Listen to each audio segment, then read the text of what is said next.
Hey everybody, welcome back to another exciting episode of the Stash Report from the Stash Project. Today is September 29th, 2017, and we have a big old fat show for you. We've held the show through the weekend and to basically get all the goodies from the All Japan Model and Hobby Show as far as pictures go.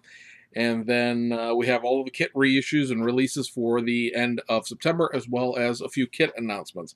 So we're going to do the kit announcements and the kit releases first, so that people who just really don't care about cool new stuff can go do something, whatever, and we'll cover all of the All Japan Hobby and Model Show stuff afterwards. So kit announcement-wise, these are all going to just be basically a stock restock, basically, for Aoshima. A bunch of things here, all for the month of November, and effectively this is producing a bunch of stuff for holiday sales. So nothing here is out of the ordinary or unique. It's all just straight reissues, but again, like I said, it's stocking things up for Christmas. And they are the Liberty Walk Skyline 4-door. This is the first kit of the Liberty Walk series. The Liberty Walk Skyline Ken and Mary 4-door. This would be number 3 of the Liberty Walk series. The Liberty Walk Nissan Laurel, number 5 of the Liberty Walk series. Number 6, the Liberty, or there's number 6, well, it is number 6, not the 6th thing, it's one of the 4th thing I'm saying. Liberty Walk Skyline, Ken and Mary 2-door, 2014 edition. This is the powder blue car. It is number 6 in the Liberty Walk series. And the Liberty Walk Skyline 4-door, Ken and Mary 2015. This is a sort of a modified version of the second kit I listed. That is the third kit that they did. This the 2015 refreshing, reimagining, however you want to think about it, of this kit was the 8th kit of the Liberty Walk series. You're getting 1, 3, 5, 6, and 8 out of the Liberty Walk kits back. It's one of those things that you have to see the pictures if you don't know the kits, but those Liberty Walk kits are coming back. They're reissuing the Nissan R35 Pure Edition. That is the factory stock 2014 R35 GTR. Reissuing the Nissan Silvia Super Silhouette. Reissuing the Mitsubishi Delica Star Wagon. The delicious Star Wagon gets another run, so you've sold out of that twice now. The R34 GTR Z-Tune. 72 Toyota Celica 1600 GT. The Rocket Bunny Toyota 86 Enki edition. That is the Rocket Bunny 86 with the red car on the box art. The Toyota Hilux pickup, what is known as the lift-up version of the 4-door. So this is the big jacked-up monster truck version. Silk Blaze Toyota Alphard VIP van, and reissues of the Lamborghini Huracan, the Lamborghini Aventador 50th Anniversario, and the Lamborghini Aventador Super Veloce. So a bunch of Lamborghinis as well as fat fendered Nissans for your Christmas enjoyment. So that'll take us over to the kits that have come out in the last week of September. We finally got the domestic kits out of Revell. There was not a delay in these kits, nominally speaking, but what happened, and the reason why a lot of vendors did not carry these kits during the normal third Wednesday of the month kind of thing that you usually see out of Revell vendors, is the fact that when the orders were put in for the Revell stuff, whatever, just Bob, we're having our good old times. Well, September was also Star Wars Day on the 1st of September. And what Revell did to people who are in that preferred provider program, who get their stuff early, they decided that, you know what, we have all of these build and play Star Wars, you'd want some too, right? And force shipped a whole bunch of those kits out with the vendor orders. So people were getting bills from Hobbico for twice as much as what they ordered because they were being force shipped. And if you don't know what that means at retail, if you've never worked retail, God bless you, but in retail, they will just sometimes decide that, well, we have a whole bunch of this stuff that we made, and you're getting some whether you want it or not. And that is what they did here. They just decided whether you ordered it or not, if you were going to get stuff in advance, you were taking the Star Wars kits. And for a lot of online vendors, places like Model Roundup, eBay vendors, the local guys here, because we talked about it at the show that we just had here the past weekend, is that as a car vendor, somebody who carries only model cars, trucks, motorcycles, doesn't do planes and sci-fi and stuff like that, they had no use for 2 cases of Star Wars kits, so they canceled their orders and had to reorder stuff, on the bottom, so to speak, underneath everybody else, to get them during the normal distribution that happens at the end of September. So that is why the kits have been late as they were, just because unless you had a full service hobby shop, the one place online that was selling the kits was like Mark Twain Hobbies, which is a hobby shop that sells on eBay that's based out in Missouri, obviously. If you know your Mark Twain history, you know why it's Missouri, obviously. And they have a full service hobby shop, so they could eat those build and play Star Wars kits and just sell them, in their store, and it didn't affect their, sales. For a guy like our local guy who has a place called Auto Models, all he does is sell in car stuff. So 2 cases of Star Wars, didn't need them, couldn't sell them, and he canceled off his orders and had to reorder the stuff and get it in here later. So anyway, what we got for out of Revell for the month of September was, of course, this is a modified reissue, because remember, the base kit here is the recently done Fast and the Furious Charger, is the 1970 Dodge Charger RT. So you're obviously getting all of the stock pieces and parts here to convert that Fast and the Furious Charger back to a factory stock RT. It is a Hemi, not a 440 or anything else, so will gnash your teeth all you want to about the engine choice. The side scoops that are on the door are separate, so if you do not want to make an RT, if you want to make sort of a down trim Charger, yes, you'll have to raid your parts boxes and engines and stuff like that for the downgraded engine and different wheels and things like that to make a Charger 500 or whatever. But obviously, it's a much easier choice to do that than it is to go either blow up an out-of-production resin kit or a really, really out-of-production MPC kit. So, all things being equal, happy to see the 70 Dodge Charger. It is definitely one of the kits from Revell for 2017 that I will pick up before the year is out, more than likely. It's always a not a struggle, but always a challenge to get to the local hobby shop before it closes. Working nights.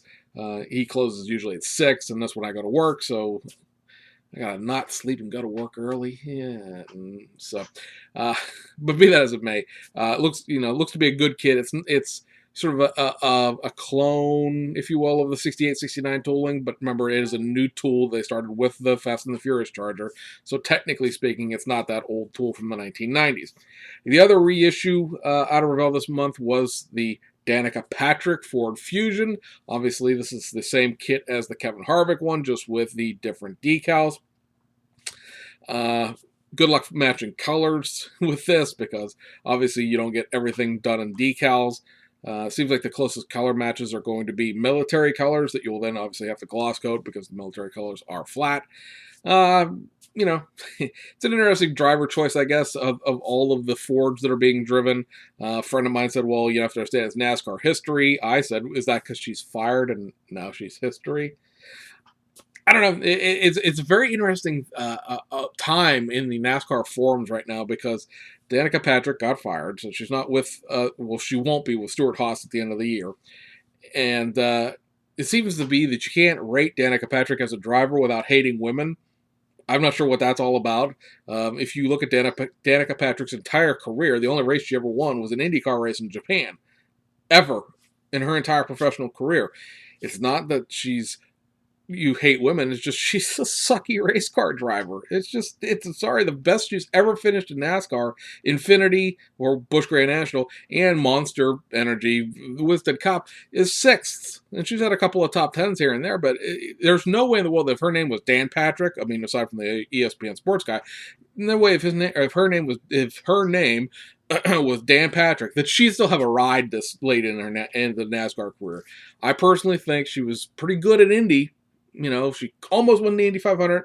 She did win the one race. She should have stayed in open wheel racing and just had a successful career there. This move to NASCAR, it was all about marketing, all about sponsors, and ooh, look, a girl kind of thing. Don't hate Danica Patrick, but let's face it, she hasn't been able to keep a race car on a racetrack very often, and if she's not in NASCAR at the end, next year, I won't be surprised at all. I don't know who's going to take a flyer on her as a driver at this point, but It's nothing about it being a girl. It's everything to do with her being a lousy race car driver.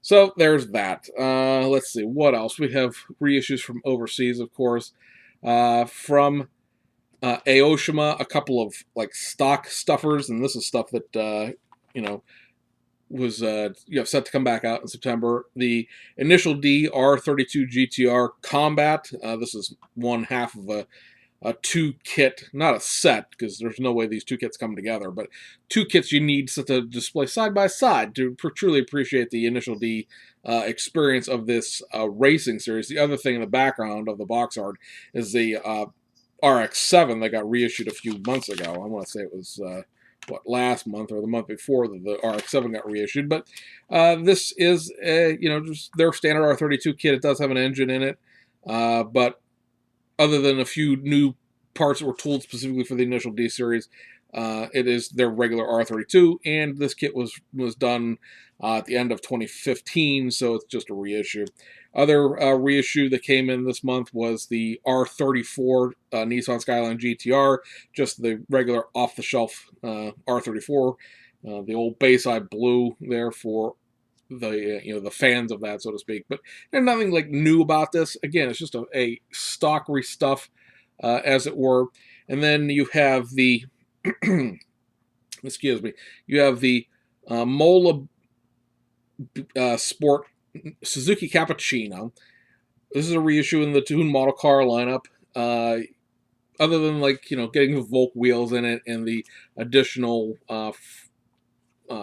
front spoiler things and the Mola Sports logos, this is really a pretty close reissue to the Suzuki Cappuccino that you get out of the initial D series that has the extra front bumper that fits over the front bumper wraparound piece, because a lot of the pieces that are in here are also in the initial D series kit and also in really the most recent Suzuki Cappuccino regular reissue they did that was just the factory stock car. It had a lot of these parts in it anyway, so just rebranding into the Tune model car.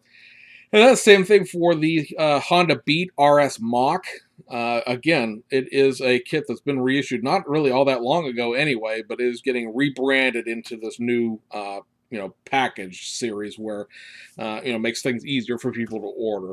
On the model car side of things, a couple reissues we got here, and they are the 1981 Nissan Skyline 2000 Turbo GES. Again, this is one of these kits that you can do either as a GTE or a GTS. You actually can build this kit either as an early or a late. The late is what you see on the box art with the composite headlights. You can also build it with the twin sealed beams. You get a new set of wheels here. These are the same wheels they tooled up for a bunch of the more other recent Skylines. New decal sheet and things like that. So you can build it, like I said, either as like a 78 or an 81, because the 78 that they reissued was a 4-door. So this is sort of the way to build either an 81, a 78 to an 81 in a 2-door. And like I said, a few of the new tool parts are in here, the new wheels, the new tires, and things like that. And then the other reissue was the Nissan Cedric Gloria 4, what are they calling a 4-door hardtop 280e Brougham from 1982. The wire wheels on the box art here are new, and they created new grills along with like new headlights and things like that for the front end. The original 1970s kit, not particularly accurate front end, also had custom wheels and things like that. So these really are factory stocking basically these kits back to their original, well, not really to the original origins. They're better than the original origins in the sense of correct parts content. They are still best car vintage kits, motorized chassis and things like that, but externally they look a lot more factory stock than they did in the past. This, again, one of those kits where you have to pick either the Cedric or the Glory. It's one or the other. You can't really do both. And then the one other kit that has come out this month and is the modified reissue, but a really much anticipated kit, and that is the Liberty Walk R35 Nissan GTR. So much huzzah and hooray when this kit was announced, because we had been waiting on a modern day Liberty Walk kit. They've been doing all of these older kits, which is stuff that Liberty Walk has done. It's not like it's fantasy. They're real cars. But a lot of us who were like, hey, look, a Liberty Walk contract, we're really looking forward to doing things like the GTR, the Aventador, or the Murcielago and stuff like that. And finally, we get the R35. There's several parts runners to this that are new. Obviously, the wheels are new. The tires are actually new as well. They are Kawami, if you will, tires. They have the pre-built camber in them. Obviously, the over fenders are new. There's several pieces of the front end that are new. This is a curbside, by the way. There is no engine in this, or at least an engine insert. All of the R35s are engine inserts. You do not get a bottom of the engine anyway, but there is no engine insert to this. So this is a strictly curbside, strictly for the looks kit. The one thing it does make up for, at least in my opinion, for not having an engine, is it has the left-hand drive parts to it. They are blanked out. Basically, they're not to be used, so to speak, in this kit. But they do sell this Liberty Walk body kit in the United States. You can do this to your own GTR here in the United States. I've seen them, in pictures with U.S. license plates on them, so I know it's a thing. The other thing it gives you the option to do is, of course, is to build it as the Japanese car, because this, of course, as the box art would dictate, is the original Japanese version of the Liberty Walk GTR.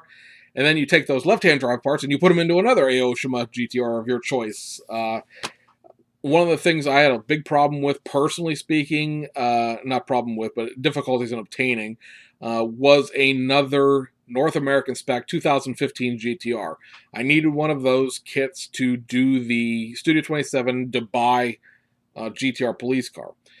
The North American kit is out of production, and for some reason, when the North American kits go out of production, you cannot find them anywhere, under any circumstances, unless you want to pay a ridiculously high amount of money for them. Last time I saw one on eBay, it was $72, which is something along the lines of almost 3 times what the kit cost new. This will allow me to buy this, which I already bought one, but buy this Liberty Walk kit, take the left-hand drive parts out of it, put it into just a routine, off-the-shelf 2014-2015 GTR, the Pure Edition that's getting reissued in November, for example, and make the kit that way, and still have, the Liberty Walk kit to build just the way it is as a right-hand drive car, and solves all my problems without having me spend a whole boatload of money on an out-of-production kit. So whether you choose, like I said, to left-hand drive some other GTR kit, like maybe the Egoist or something along those lines, or you just build a left-hand drive Liberty Walk kit, the left-hand drive parts, which is a parts tree that has a separate interior bucket, because the way a GTR is designed, the parking brake handle is on either your right-hand side if you're driving the car on as an American, or your left-hand side if you're driving the car overseas. Basically, it's on whichever side of the transmission tunnel that the driver is sitting on.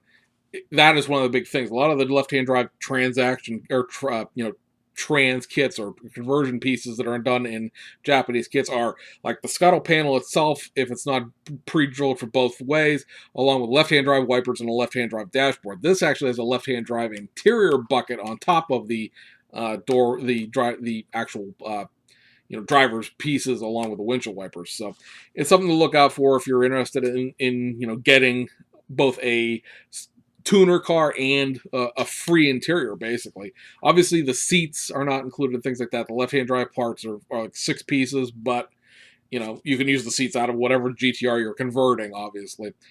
You got a few things out of Hasegawa this month, at the end of this month, and they are a reissue of the BMW 320i. So this is a really interesting piece in the sense that the 320i has not been reissued, I don't believe, ever, since it came out in 1994. So this is one of those kits that on eBay has a ridiculously high price tag attached to it most of the time.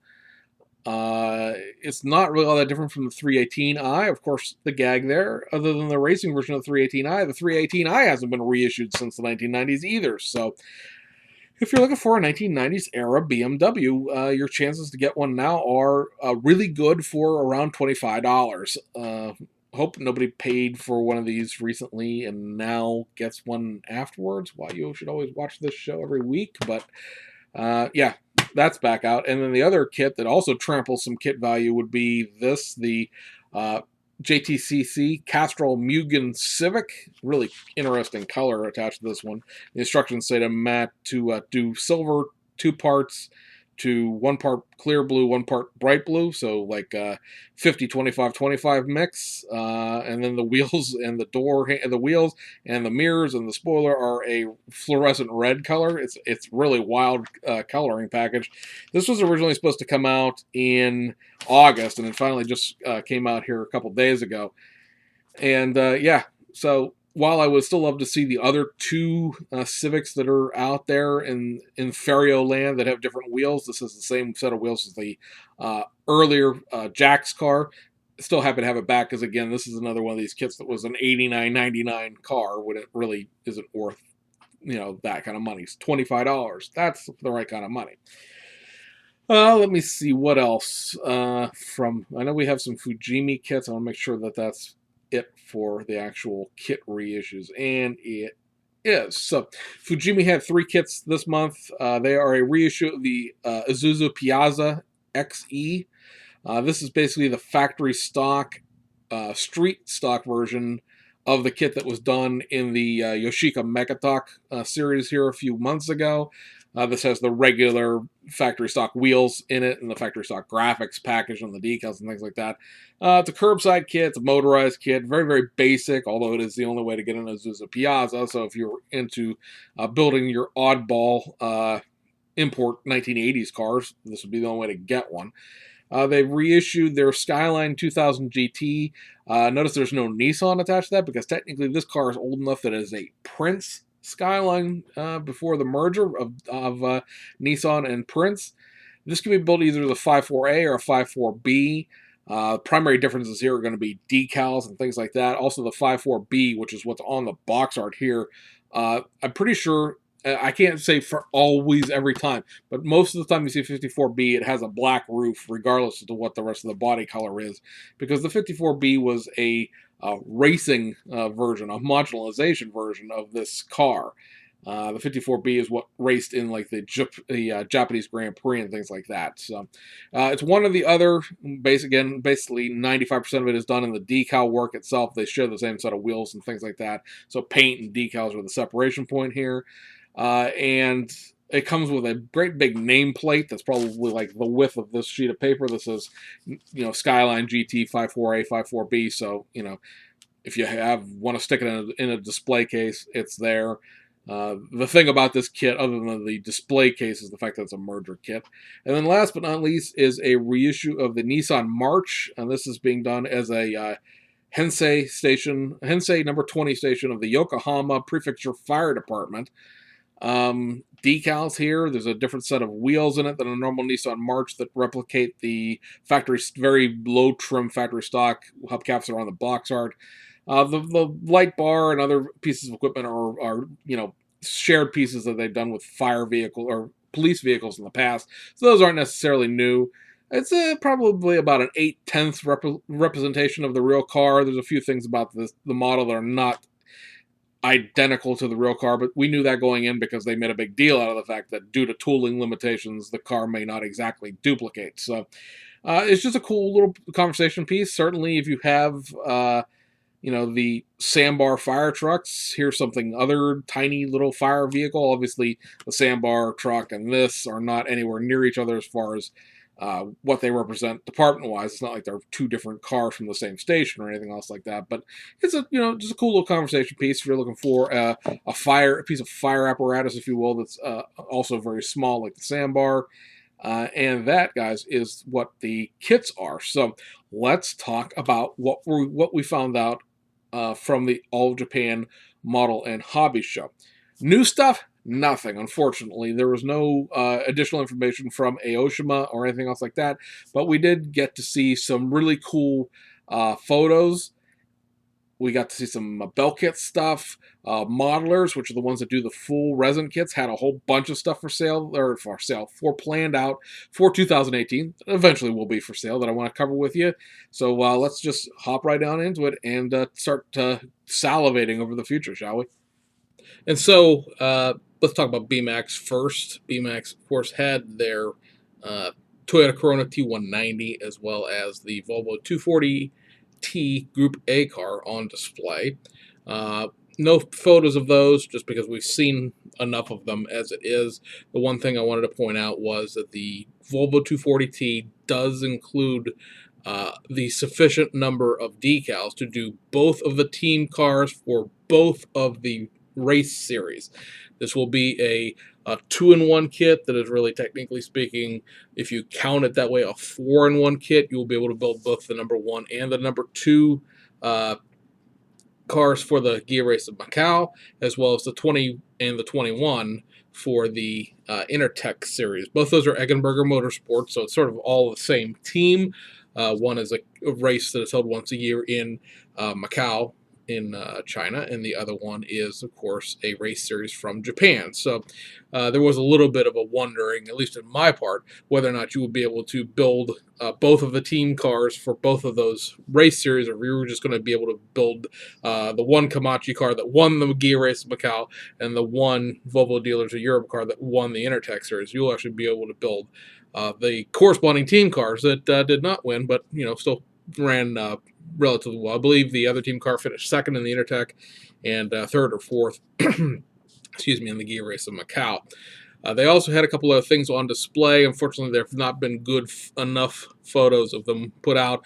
One was another version of the Volvo, or not Volvo, excuse me, the Nissan 240 RS rally car. This one was displayed with a Marlboro livery, which would be a very interesting thing if they could pull that off, being that both their late 80s, early 90s Toyota Celica, as well as the TA64 Celica. Both of those have Marlboro-sponsored rallies. They were both Safari rallies, which was sponsored by Marlboro all throughout the 80s and early 90s.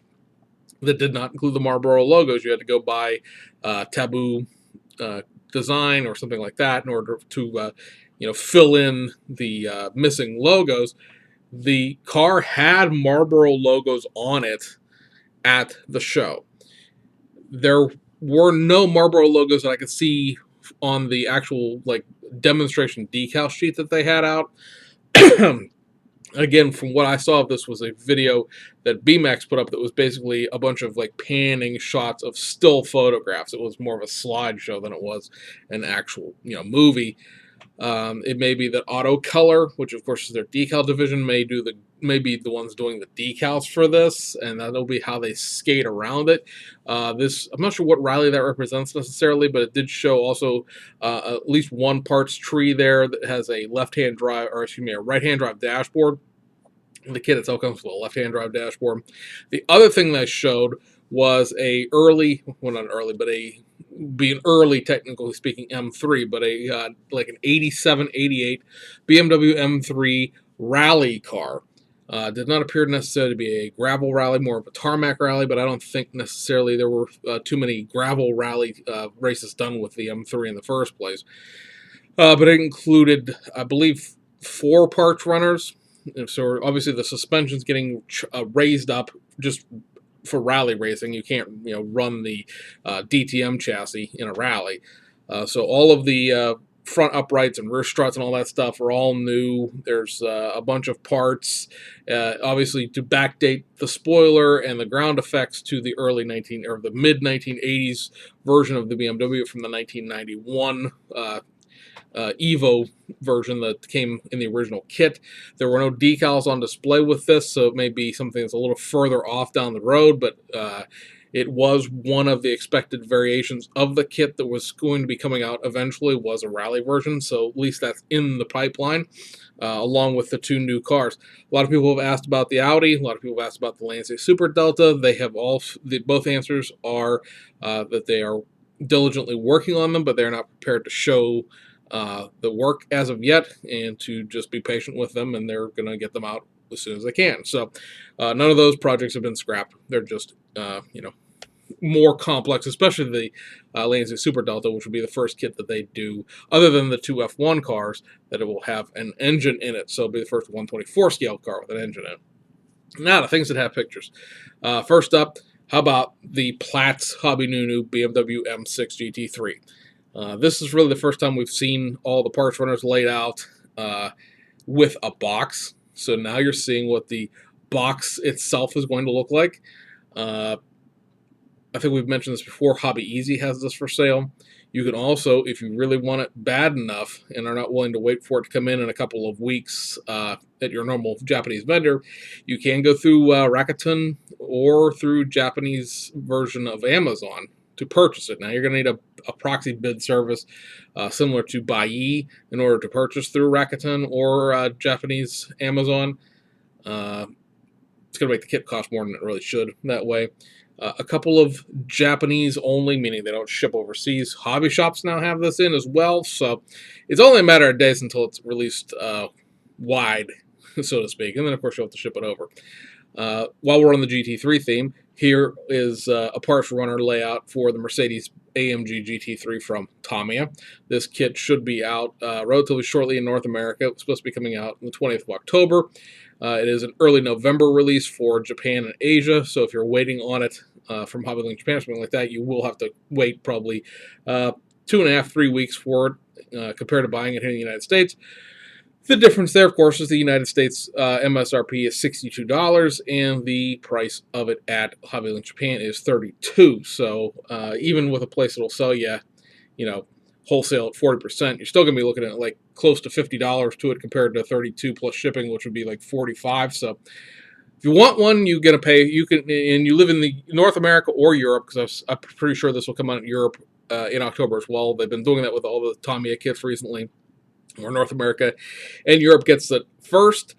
This is, of course, an attempt to thwart Hobbylink Japan, Hobby Search, and other direct exporters. Because Tamiya Europe and Tamiya USA complained to the Home Office a little too much that, they're losing money, blah, blah, blah, whatever. I don't know that I would necessarily go get one to have one first, only because it's such a pain in my hiney to actually go to the hobby shop because of my working nights and them being open only till 6 and things like that. While we're still on the racing theme, one last thing would be this. These are the preprint, if you will, of the 2 liveries that are going to be done for the Opel Manta Group B rally car that Bell Kits is working on. They said that the kit itself is approved by Opel and is ready to go into production. These are obviously not the real decals, but a preprint version. They're being sent to Opel. If Opel approves them quickly, which means before the end of October, they will be sent off to Cartograph to be printed, and they will run the kit out. There can be 2 different kits. One, obviously, you have to buy 2 kits to get both liveries. It's not going to be 2 in 1. It's one or the other. Excuse me. And if they can, like I said, if they prove it and Cartograph gets the decals done, they're hoping to have it for sale by Christmas. Now, I don't know if that means for sale everywhere by Christmas or just in Europe, but they're trying to get it out before the end of the year. Here are the parts runners. We have not seen these. We've seen some built test shots. We haven't seen the parts on the runners. It gives you the 2 sets of wheels, which seem to still be 3D printed. They're a little translucent for being plastic, in my personal opinion. But you see your clear, your chrome trees, curbside kit like all Bell kits have been. Part of the box there for the number 3 cars and showing, but you see the 2 box arts for the 2 separate kits, and then there's basically 4 parts runners. One there being the chassis, the interior, and 2 seats, and then you have all the rest of the interior on one sheet, all of the rest of the suspension itself on another sheet, and then most of the other stuff there is sort of rally parts. It's mud flaps and skid plates and things like that. So very cool to see. Definitely looking forward to picking one of those up, or actually picking them both up. Who we can when that comes, because we now, of course, like I said, have our Group B rally obsession that we're currently involved with. Next up would be Hasegawa. Hasegawa had their 3, 1 new tool, 2 modified retools on display. First up on the modified retool, the one that's the most basic, is the next version of the Suzuki Jimny. This kit, of course, has new decals, and basically the reason we're showing you this angle of it is that those are the new parts on the front there, the new grille and the new front bumper. Obviously, there's new new clear pieces for those fog lights on the grille, but other than that, everything else is pretty much a carryover from the existing kit. And then next up, you have the Volvo, or the Volvo. Wow, I really got Volvo on the brain when I mean to say BMW. Too many Volvos. You have the BMW 2002 Turbo. So these are the first built will really be built complete kits at this point, because this kit was going to come out at the very end of October, the very beginning of November. Got one in silver, one in white. So that's kind of cool to see the variation, because most of the pictures you see of these, including the one they're going to use for the box art, is a white car.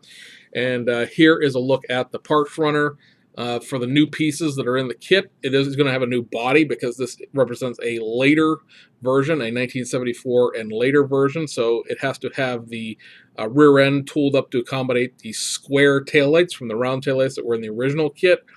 You see you get basically one big parts runner that has the fender flares, the new back seats, new exhaust, new steering wheel, a couple of minor interior pieces there, along with the new front bumper and the front chin spoiler. You get two of the middle parts runner there, that is the seats. You see that it is basically a four-piece seat, a front, a back, and then a two-piece headrest, along with two of the wheels. That's why you get two of these, because you obviously get one seat and two sets of wheels per. The new grille, along with the new turn signals, and then the tree that is below the body will be chromed in the end, because that is, again, is the new kidney grille and the new taillight buckets. And then down there at the bottom you have the new wheels for the bigger tires, and the new clear taillights pieces, the square taillights for this later version.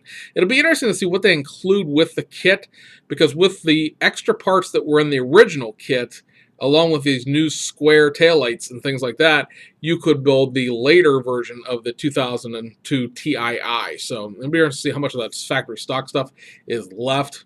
It just really is one of those wait and see kind of things, as they're not showing you everything that's in the kit. That was just the new pieces.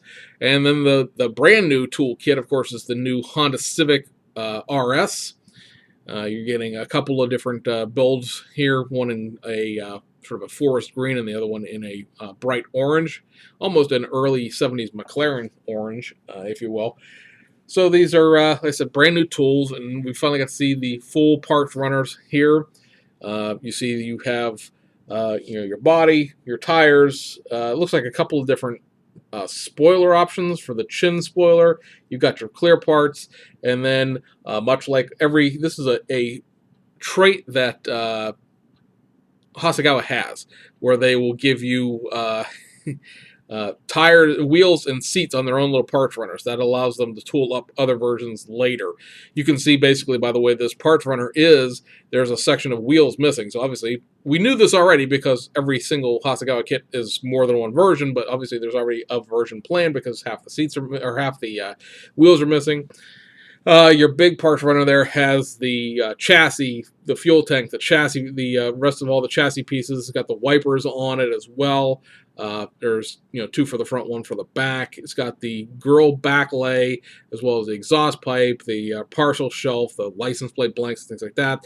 The other big parts runner there is the interior tub, really upside down, with the back seat that's separate. So maybe a racing version of this as well.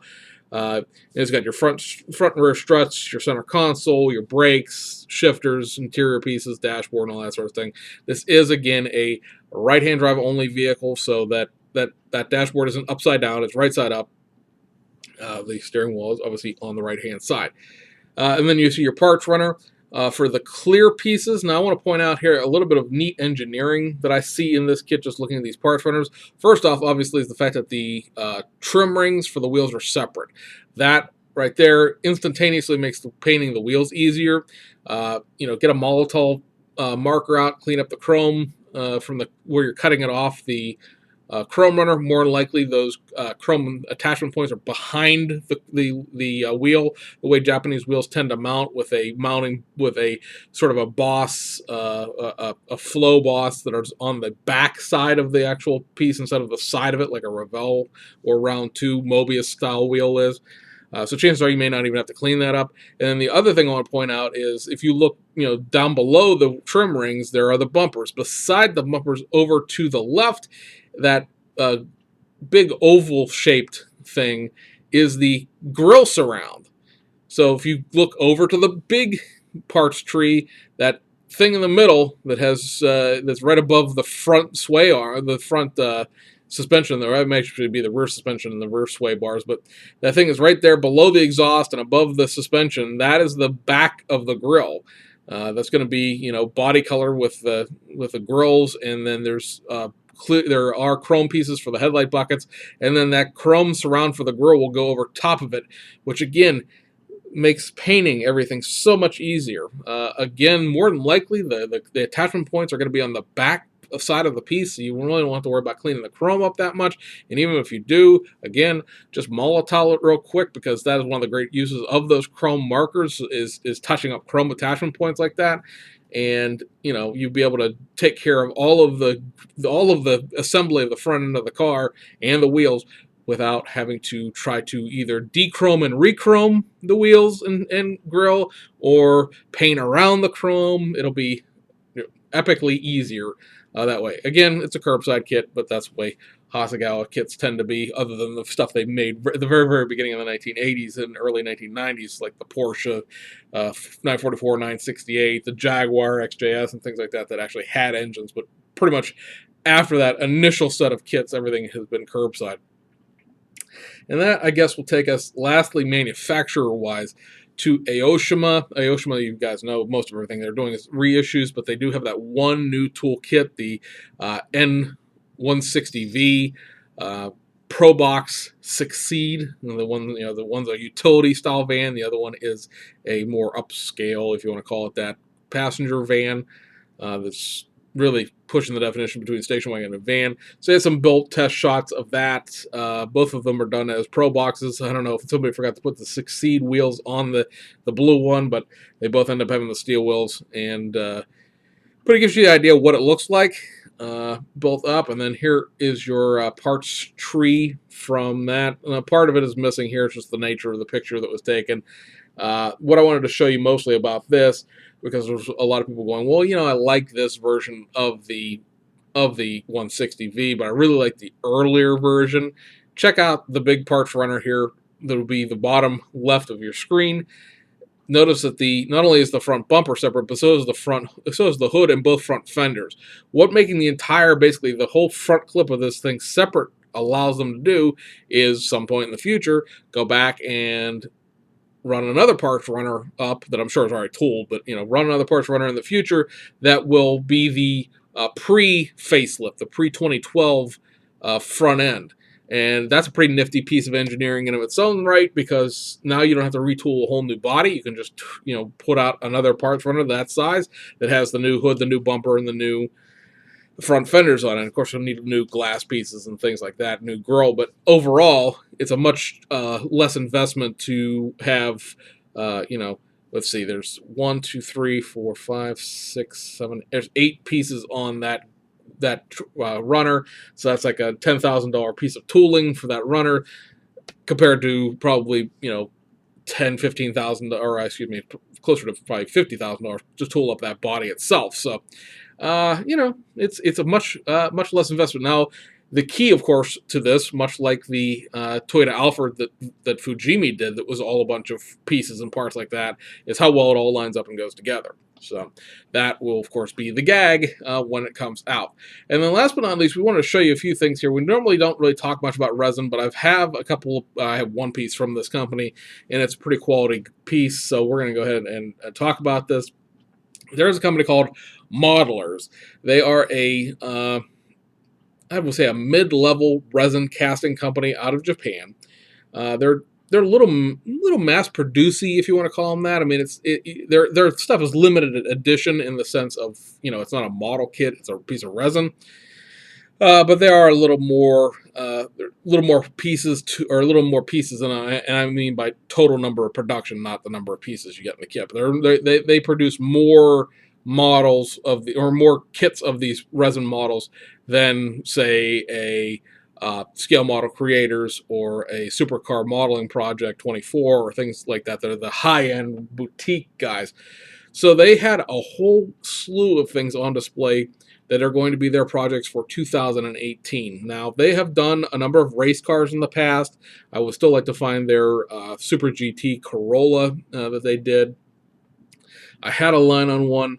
I missed the auction because I forgot it was going on. It didn't sell, and it's never been relisted, and it was a really good price for it compared to what it tends to go for. So, be that as it may, like I said, they've got a whole bunch of stuff. All this stuff is going to be out in 2018, and some of it may be of interest to you. So, first up is this. This is a Nissan 370Z Nismo. This is sort of the logical follow-on to the Tamiya kit. Now, this is a complete resin kit. The one sort of downside, if you want to call it that, to their resin kits are the fact that their tires tend to be hard resin. Anybody who watched the one inside the stash where we got the 2015 Subaru WRX STI knows that the wheels are not flexible rubber the way most, when you think of a Plamos or a Hobby Design or Zoom On, C1, 8181, any of the what we call the modern resin companies, their tires tend to be, something, they're resin, but they're more rubbery, like a kit tire than these things are. These are a little hard. But theoretically speaking, you should be able to replace them fairly easily. They're standard wheel sizes. These are not like, some impossible to find wheel size custom, 22-inch rim or anything like that. They're factory stock cars for the most part. So that Nismo 370Z is going to be coming out next month in November. It's like $89 or something like that. And it is, like I said, a full resin kit. And compared to the Tamiya kit, it's not going to be very detailed in the chassis and things like that, but it will be, all the body and interior and things like that. Be interested to see if you could combine it with the Tamiya kit for, say, a chassis that's more detailed. I'm not sure how correct, technically speaking, a 370Z chassis is compared to a Nismo. Like the sway bar things might be different kind of things, but it's a chassis. You may never notice it. And then another thing that is going to be ready to go probably early in the year is this, the new Honda. What are they calling this? The S660. This also nominally known as the new Honda Beat. So this is Honda's new K Roadster, little K car. Very cool little piece. I don't think we're going to get this in the United States as a car. I don't believe. I'm not totally sure. I'd have to go look, but it's a cool little conversation piece for sure. Then I'm put this poster up here because there's one thing on this poster that's not in these pictures, and that is the Mazda Global MX-5 Cup car. That is the one thing I've always really wanted to do out of an MX-5 is make the race car version. This is going to be a full resin kit like everything else. So that's kit number, I believe it's 6. So that's going to be, there's something in between the two because the Honda 660 is 4, the Nismo 370Z is number 3, so the number 6 there. So there's something in between the Honda and that Mazda Global Cup car. Making the whole thing seems a little redundant to me. It seems like it would have been easier to make the parts for it for the Tamiya kit, but they make full detail. They make full resin kits. So we'll have to see what that all entails. And then this was what was on the bottom of the flyer there. This is the Subaru WRX STI with the NBR Challenge package. It's going to be mostly the kit that they've already released with some new pieces, the wheels and the spoiler probably mostly going to be what it is. They're also going to do this MX-5. This is the RF, of course, the little retractable hardtop.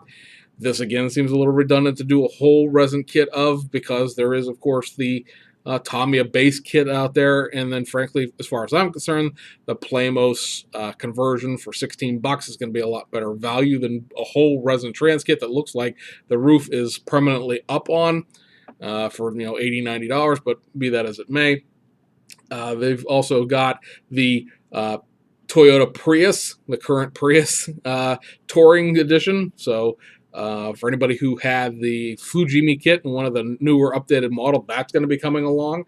I'm very interested to see what Aoshima is going to do with this. They're going to be doing the 2017 Nissan GTR.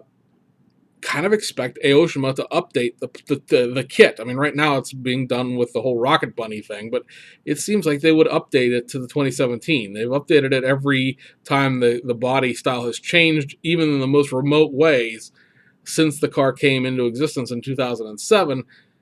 But if you don't want to wait, or they don't actually ever end up doing anything with it, now there is a resin option. And then along the lines of that, this is the 2017 Nissan GTR Nismo. One of the things that was always a disappointment, and was always touted as being something that was coming, and I don't know if it's ever going to show up at this point, was that they were going to do a Nismo version of the 2015 car. I don't know if they'll ever.